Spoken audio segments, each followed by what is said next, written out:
What truly happens to a man who makes the deliberate choice to remain single for the entirety of his life? What if the greatest love story he could ever live is not with another person, but the lifelong relationship he cultivates with himself? In a society that glorifies romance, celebrates weddings as milestones, and equates success with family portraits on social media, choosing permanent singleness can feel like resisting a relentless tide. To some, it appears as loneliness, to others, selfishness, and to many, even failure. Yet beneath the surface lies a much more nuanced reality, one not defined by the absence of partnership, but by the presence of something different, often richer.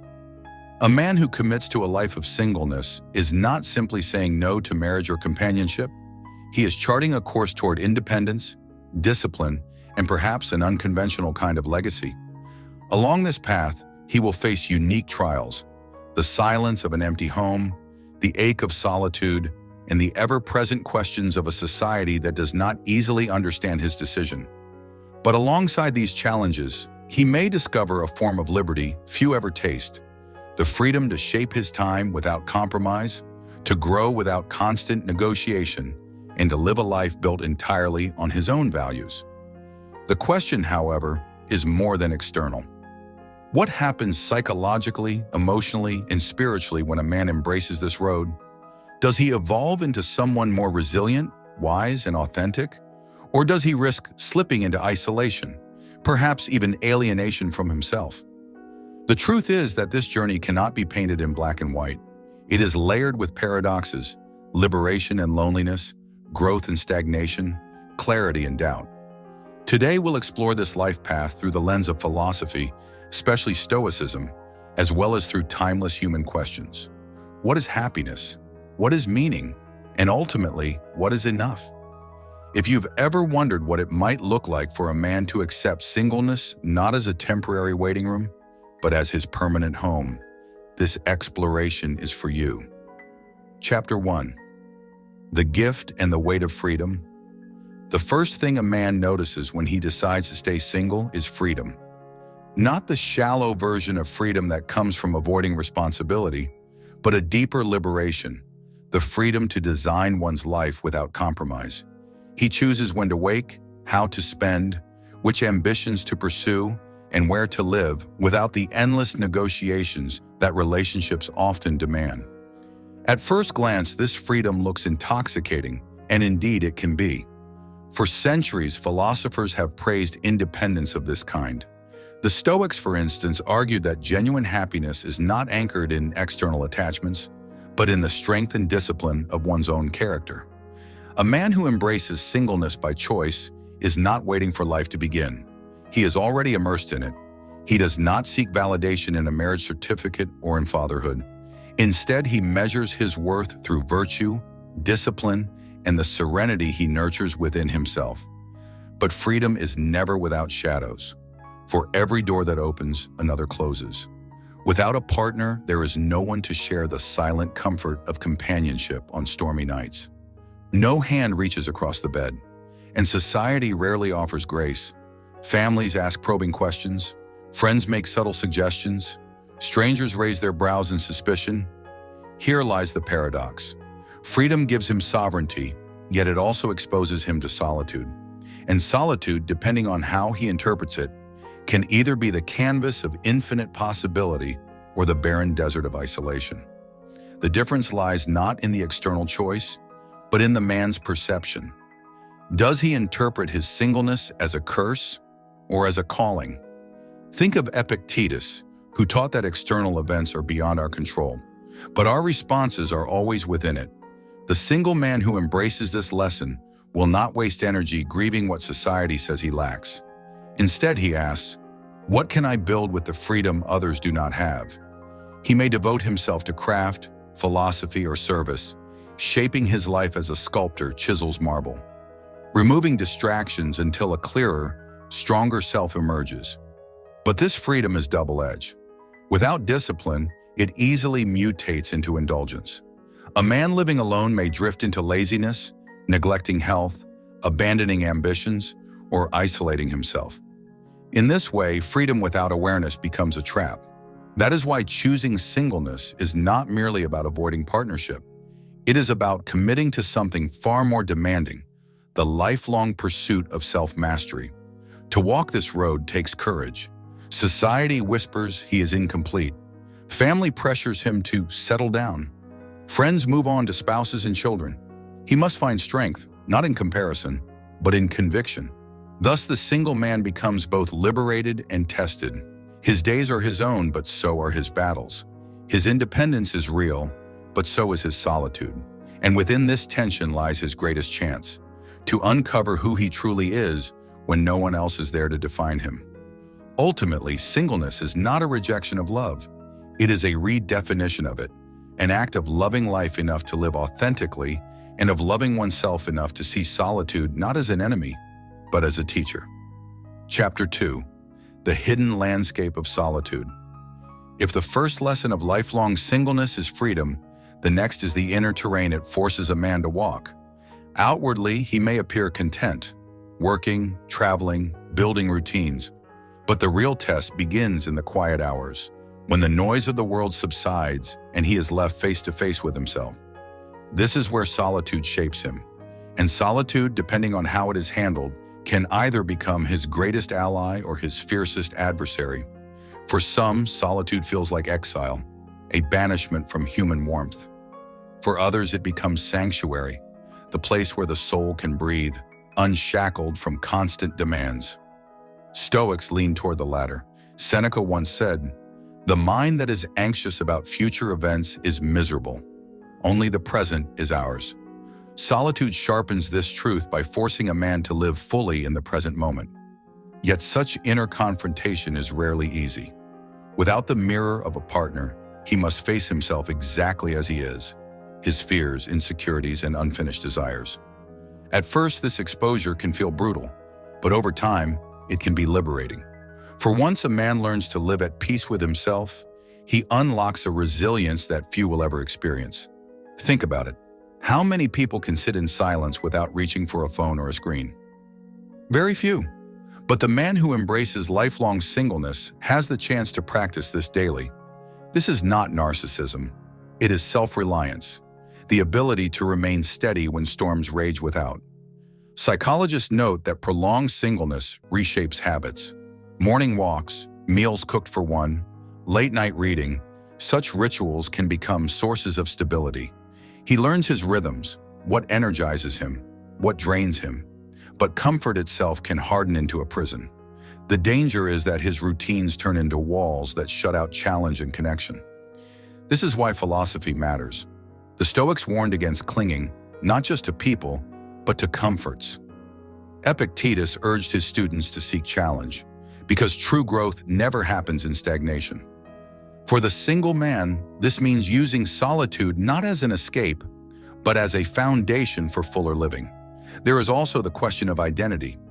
Society often defines men by roles: husband, father, provider. When those roles are absent, the single man must answer a deeper question. Who am I when all titles are stripped away? Far from being weakness, this is an invitation to craft an identity built not on external validation, but on inner conviction. The tightrope he walks is clear. On one side lies loneliness, the ache of being unseen. On the other lies solitude, the strength of knowing he is enough. The difference is perspective, not circumstance. In mastering this inner landscape, the single man becomes unshakable. He learns to hold himself accountable without needing another's gaze.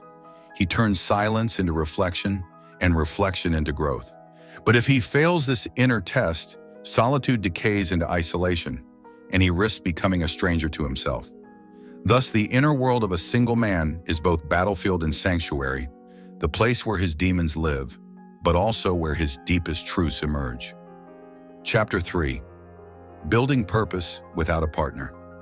If solitude provides the foundation of a single man's life, purpose is the architecture he builds upon it.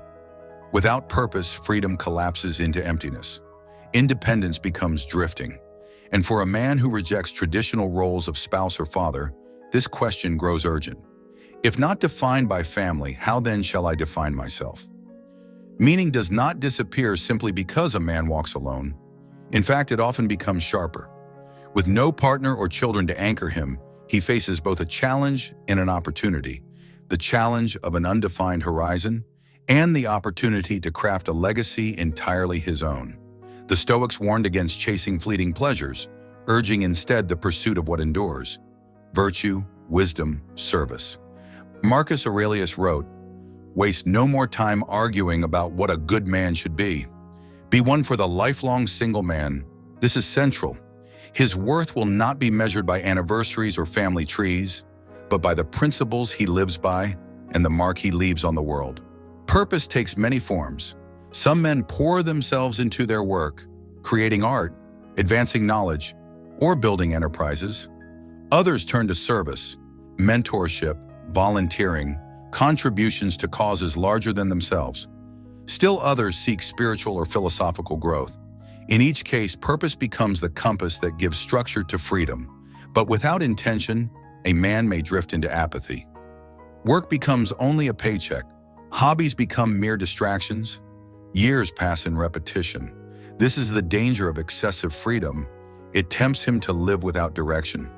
That is why the single man must ask not only, "What do I want to do with my time?" but also, "What do I want my life to mean?" These are questions many married men avoid in the busyness of family life. But the single man cannot. His solitude amplifies the call for meaning. His legacy, too, takes a different shape. Without children, some fear their lives will fade into obscurity. But legacy is broader than bloodlines. Every kindness, every idea, every creation ripples outward, shaping the world invisibly. Thus, the man who lives with purpose leaves behind a spiritual inheritance, etched not in family trees, but in memory, influence, and example. Chapter 4. The Wisdom of Walking Alone. By now, we've explored freedom, solitude, and purpose. But what wisdom does a man gain from this path? And how does he carry it into the final chapters of his life? One of the first lessons is clarity. Without the constant noise of compromise, he develops sharper focus. He knows what matters to him, what drains him, and what he refuses to carry. This clarity is not coldness. It is inner discipline, the ability to distinguish essentials from distractions. Another lesson is resilience. Life alone is not always easy. There will be silent holidays, long nights, and moments when doubt whispers, "Did I choose wrongly?" To endure these without collapse requires inner strength forged through repetition. Over time, he learns solitude is not an enemy, but a companion. Strangely, he also learns gratitude. Freed from constant distraction, he savors small joys: a friend's conversation, the warmth of sunlight, the satisfaction of finishing a project. He comes to see, as the Stoics taught, that joy is not found in having more, but in needing less. But wisdom carries warnings. Too much detachment risks indifference. Too much solitude risks isolation. True wisdom is not withdrawal. It is engaging with life on one's own terms, with mindfulness, discipline, and openness. And what of the road ahead? The single man may not pass his name through children, but he can pass his spirit through his work, his example, and the lives he shapes.